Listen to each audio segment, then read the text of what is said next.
Bismillahirrahmanirrahim. Assalamualaikum warahmatullahi wabarakatuh. Alhamdulillahi ala ihsani wa syukrul lahu ala taufiqi wa amtirani. Wa ashhadu an la ilaha illallah wahdahu la syarika lahu ta'ziman li sya'nihi. Wa ashhadu anna Muhammadan abduhu wa rasuluhu da'iyan ila ridwanihi. Wa salawatullahi wa salamuhu ala rasulihi wa ala alihi wa ashabihi wa ikhwanihi. Amma ba'd. Keluargaku yang dirahmati Allah Subhanahu wa taala. Kita kembali melanjutkan pembahasan tentang fikih. Masih pada pembahasan bab yang ketiga, yaitu tentang membuang hajat dan adab-adabnya. Sekarang permasalahan yang kedua, al-mas'alatu ats-tsaniyah dari bab yang ketiga ini. Permasalahan yang kedua yang dibahas dari bab yang ketiga ini, menghadap kiblat dan membelakangi kiblat ketika membuang hajat. Bagaimana hukumnya? Lah kita bacakan, la yajuzu istiqbalul qiblati wala istidbaruha hala qada'il hajah fi as-sahra'i bila haitah. Tidak boleh seseorang itu membelakangi kiblat atau menghadap kiblat.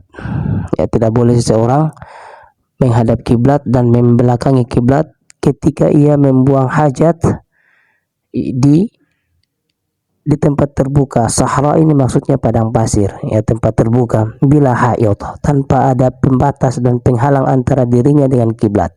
Di hadis Abi Ayyub Al-Ansari, karena hadis Abi Ayyub Al-Ansari radhiyallahu anhu, bahwa Nabi sallallahu alaihi wasallam bersabda, "Idza ataitumul ghaita fala tastaqbilul qiblah." Kalau kalian hendak menunaikan hajat, hendak menunaikan hajat, fala tastaqbilul qiblah, dan janganlah kalian menghadap kiblat. Wala tastadbiruha, dan janganlah kalian membelakangi kiblat. Walakin syarriku aw gharlibu, akan tetapi ya menghadap saja ke timurnya atau ke baratnya, menyamping. Qala Abu Ayyub, berkata Abu Ayyub Al-Ansari radhiyallahu anhu, faqadimna Syama, kami pernah pergi ke Syam. Fawajadna marahidha, kami mendapati toilet orang Syam, qad buniyat nahwal Ka'bah, itu dibangun menghadap kiblat. Fananharifu anha wa nastaghfirullah, kami pun berpaling darinya, dari toilet WC seperti itu, wa nastaghfirullah, dan kami beristighfar kepada Allah Subhanahu wa ta'ala. Amma in kana fi bunyan, adapun ya ketika kita membuang hajat di dalam bangunan, ya di rumah, ya dalam bangunan apa saja, au kana bainahu wa baina qiblati syai'un yasturhu, atau ada pembatas antara dia dengan kiblat, ya maksudnya misalnya dalam bangunan, ya dalam toilet di dalam rumah, ya atau apa saja yang ada pembatas antara dia dan kiblat, fala ba'sa bidzalika, maka itu tidak mengapa. Li hadis Ibnu Umar radhiyallahu anhuma, karena hadis Ibnu Umar radhiyallahu anhuma bahwa annahu ra'a Rasulullah sallallahu alaihi wasallam yabulu fi baitihi.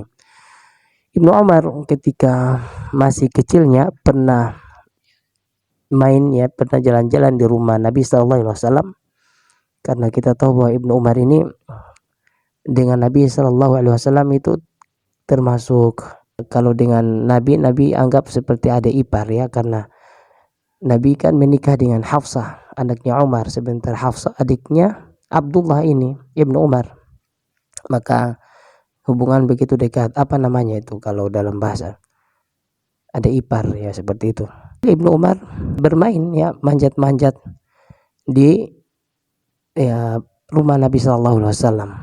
tanpa sengaja melihat Nabi Shallallahu Alaihi Wasallam, dan Ibnu Umar masih kecil, masih belum balik, maka ya, dan Nabi SAW juga membuang hajat ya, tetap dengan menjaga auratnya. Ya, artinya tidak ada kesalahan yang dilakukan Nabi ataupun Ibnu Umar. Ya, dalam hal ini Ibnu Umar juga belum balik dan Nabi SAW juga di rumahnya. Ibnu Umar mengatakan bahwa dirinya melihat Nabi SAW membuang air kecil, yabul, di rumahnya, di rumah Nabi SAW dengan Hafsah. Fi baitihi mustaqbil Syam, dalam keadaan Nabi SAW menghadap Syam, mustadbira al-Ka'bah, dan membelakangi Ka'bah. Nah, ini berarti Nabi SAW membelakangi Ka'bah ketika membuang hajat kecil di dalam rumahnya. Oleh karena itu para ulama menyatakan tidak menyapa berdasarkan hadis Ibnu Umar ini, kalau seseorang itu membuang hajat dengan membelakangi kiblat. Wali hadis Marwan al-Asghar, juga hadis Marwan al-Asghar bahwa berkata bahwa anakha Ibnu Umar pernah mengikat ba'irahu, pernah mengikat tunggangannya, mustaqbilal kiblah, menghadap arah kiblat. Thumma jalasa yabulu ilaihi, kemudian Ibnu Umar ya buang hajat dalam keadaan duduk dan menyamping daripada tunggangannya. Ibnu Umar menjadikan tunggangannya sebagai sitar, pemeleh antara dirinya dengan Ka'bah.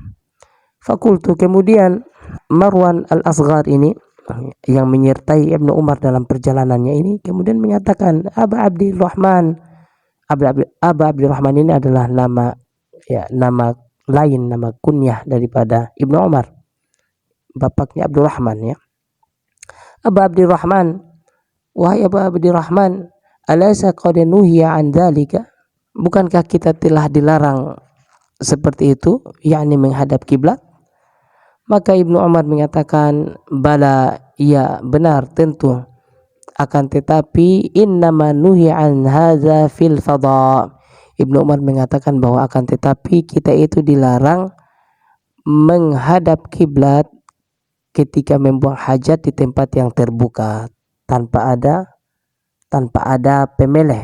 Amma idza kana bainaka wa bainal qiblati syai'un yasturuka fala ba'sa, kata Ibnu Umar. Adapun jika antara kamu dan antara kiblat itu ada sitar yang memeleh kamu dan kiblat, maka itu tidak mengapa, kata Ibnu Umar. Sebagaimana hal ini diriwayatkan oleh Abu Dawud, juga Imam Ad-Darqutni, juga Al-Hakim dan selainnya, disahihkan pula oleh Al-Albani. Keluarga yang rahmati Allah Subhanahu wa taala. Jadi bagaimana? Di sini dijelaskan wal afdal, adapun yang paling baik adalah tarku dzalika hatta fi bunyan. Tarku dzalika hatta fi al-bunyan. Yang paling baik tentu adalah meninggalkan hal itu, yakni kita tidak menghadap kiblat dan tidak membelakangi kiblat, membuang hajat sekalipun di dalam ruangan, sekalipun ada pembatas dan pemeleh. Tentu ini yang lebih baik dan menjadi pemahaman umum di kalangan para sahabat. Wallahu a'lam. Demikian pembahasan kita tentang istiqbalul qiblati wa istidbaruha hala qada'il hajah. Mudah-mudahan ada faedahnya. Subhanakallahumma wa bihamdika asyhadu an la ilaha illa anta astaghfiruka wa atubu ilaik. Assalamualaikum warahmatullahi wabarakatuh.